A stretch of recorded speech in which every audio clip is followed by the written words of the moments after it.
ఇక 6 గ్యారెంటీలు అన్నాడు. మీ విద్యార్థులందరికీ 5 లక్షల భరోసా కార్డు ఇస్తా అన్నాడు. వచ్చిందా ఎవరికన్నా? సంవత్సరంలోగా 2 లక్షల ఉద్యోగాలు అన్నాడు. వచ్చినా ఎవరికన్నా? మహిళలందరికీ 2500 అన్నాడు. మీ అమ్మకే గాని మీ అక్కకి గాని వచ్చిందా? అంతేకాదు వృద్ధులకు వితంతువులకు 4000 పెన్షన్ అన్నాడు. వచ్చిందా ఎవరికన్నా?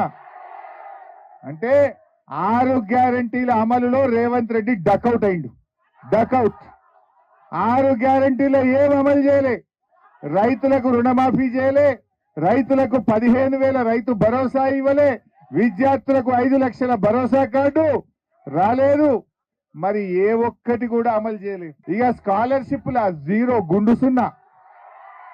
రేవంత్ రెడ్డి విద్యార్థులకు ఇచ్చే ఫీజు రియంబర్స్మెంట్ లో గాడిద గుడ్డు పెట్టిండు. గాడిద గుడ్డు.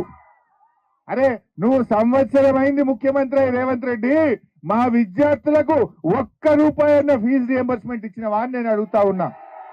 1 రూపాయి అంటే మా ఎస్సీ ఎస్టీ బీసీ పిల్లలను ఇలా చదువులకు దూరం చేస్తుండు. మాటలు కోటలు దాటుతున్నాయి. కాలేజీలో ఏమో పిల్లల్ని ఫీజు కట్టమంటున్నారు, డిగ్రీ పాస్ అయిన వాళ్ళకేమో సర్టిఫికెట్లు ఇస్తలేరు. మరి ఆ రోజు కేసీఆర్ గారు ముఖ్యమంత్రి అయినప్పుడు ఫీజు రియంబర్స్మెంట్ పథకం మంచిది. ఆనాడు వైఎస్ రాజశేఖర రెడ్డి గారి పథకాన్ని ప్రారంభించిండ్రు. దీన్ని కొనసాగిస్తా అని కేసీఆర్ 10 ఏళ్లు కూడా కొనసాగించిండు. 10 ఏళ్ల కేసీఆర్ పాలనలో ప్రతి సంవత్సరం ఫీజు రియంబర్స్మెంట్ కు 2,000 కోట్ల రూపాయలు కేసీఆర్ గారి ప్రభుత్వం ఇచ్చింది. 10 ఏళ్లలో కేసీఆర్ గారు 20,000 కోట్ల రూపాయలు పిల్లల ఫీజు రియంబర్స్మెంట్ కి ఇచ్చారు. నేను అడుగుతున్న రేవంత్ రెడ్డి, నువ్వు ఏడాది అయింది కదా, 1 రూపాయి అన్న ఫీజు రియంబర్స్మెంట్ ఇచ్చినవా? 1 రూపాయి అన్న ఇచ్చినవా? ఎవరన్నా కాలేజీలు పోయి మాకు ఇబ్బంది అవుతుంది, మేము మా కాలేజీలో లెక్చరర్లకు జీతాలు ఇవ్వకపోతున్నాం, కరెంట్ బిల్లు కట్టలేకపోతున్నాం అంటే 8% అడుగుతుందట. ఈ గవర్నమెంట్ 8% గవర్నమెంట్.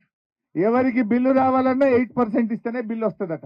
ఇగో ఈ రకంగా ఈ రాష్ట్రాన్ని మరి ఏడాదిలోనే 10 ఏళ్లు వెనక్కు తీసుకుపోయినటువంటి పాలన ఈ రేవంత్ రెడ్డి పాలన. 6 గ్యారెంటీల విషయంలో డకౌట్ అయిపోయిండు. మూసీ ప్రాజెక్టులో పేదల ఇండ్లు కూలగొట్టి హిట్ వికెట్ అయిపోయిండు ఆయన.